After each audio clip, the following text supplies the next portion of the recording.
Alright guys, sa mapagpalang araw sa inyong lahat, meron tayong reaction video dito kay Rob Trip. Ayan, magalaw, shoutout sa inyong lahat. Intro muna tayo guys.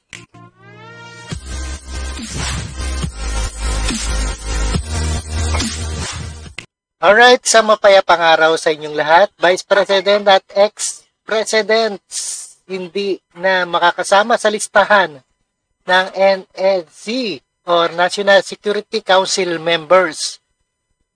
Ito ay inutos ni Pangulong Ferdinand Marcos Jr. ang reorganization ng National Security Council or NSC sa ilalim ng Executive Order 81. Hindi na kasama sa listahan ng miyembro ng konseho o ang Vice Presidente, ang dating Pangulo ng Bansa. Alright? Panoorin po natin guys dito sa ating reaction video dito kay Rob Trip. And don't forget to subscribe this channel. Alright. Executive Order number 81. Wala na sa listahan bilang miyembro ng Council ang Vice Presidente at mga dating Pangulo ng Bansa. Paliwanag. Ayan, wala na sa listahan daw ng NSC kasama si Vice Presidente.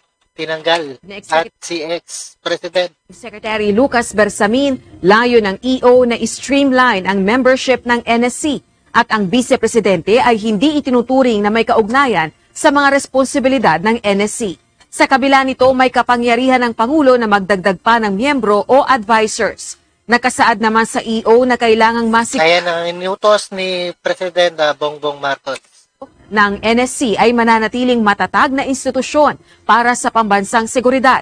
May kakayahang umangkop sa mga nagbabagong hamon at upang matiyak na ang mga miyembro ng konseho nito ay magtataguyod at magpoprotekta sa pambansang. Ayan, Vice President at ex-president hindi nakasama sa listahan ng National Security members.